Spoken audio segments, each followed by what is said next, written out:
Hello বন্ধুরা, আজ আমি তোমাদেরকে বৃন্দাবন মথুরার একটা বিখ্যাত প্যারার রেসিপি করে তোমাদেরকে দেখাবো। দেখো এই রেসিপি করতে আমার কি লাগছে তোমাদেরকে দেখিয়ে দিচ্ছি। এখানে দেখো এক বাটি গুঁড়ো দুধ রয়েছে, এখানে এতটা পরিমাণ দেখো লিকুইড দুধ রয়েছে, এখানে দেখো 1 কাপ চিনির তাগাড় রয়েছে, আর এখানে ঘি রয়েছে। এবার দেখো কড়াইয়ের মধ্যে আমি 1 চামচ ঘি দিয়ে দিচ্ছি। ঘিটা মেল্ট হয়ে গেছে, এবার আমি গুঁড়ো দুধটা দেখো দিয়ে দিচ্ছি। দেখো এটা আমি লো ফ্লেমে করব, নাহলে তলায় ধরে যাবে। এটা কিন্তু খুব ভালো করে দেখো নেড়ে যেতে হবে। দেখো কালারটা হালকা করে চেঞ্জ হয়ে এসছে। এবার দেখো আমি আর 1 চামচ ঘি দিয়ে দিচ্ছি।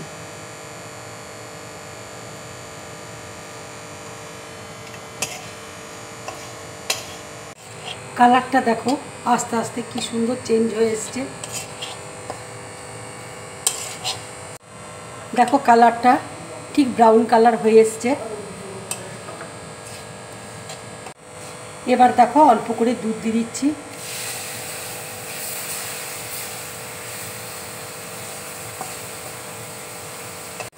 দেখো অল্প করে দুধ দিয়েছি, খুব সফট হয়ে গেছে।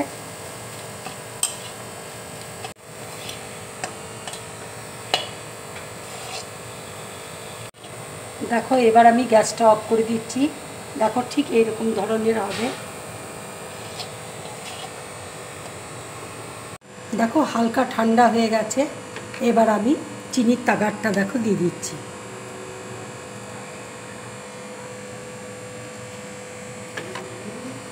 এবার দেখো আমি খুব ভালো করে মেখে নেব।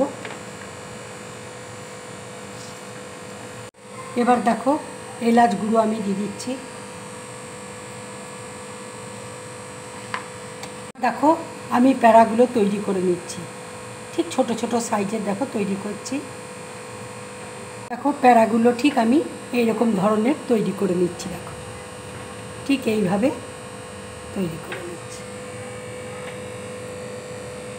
আর একটা আমি তৈরি করে নিলাম, ঠিক এইভাবে দেখো প্যারাগুলো তৈরি করছি। প্যারাগুলো দেখো আমার রেডি হয়ে গেছে। এবার আমি চিনির তাগাড়ের মধ্যে দেখো কোট করে দিচ্ছি। দেখো আমি চিনির তাগাড়ের মধ্যে কোট করে নিয়েছি, এবার প্লেটের মধ্যে রেখে দিচ্ছি। বন্ধুরা, তোমরা এইভাবে প্যারা বানিয়ে জন্মাষ্টমীতে ঠাকুরকে ভোগ দেবে। আর আমার এই রেসিপিটা যদি তোমাদের ভালো লাগে তাহলে লাইক করবে, শেয়ার করবে, আর ড্রিম ব্লগ চ্যানেলটাকে সাবস্ক্রাইব করবে।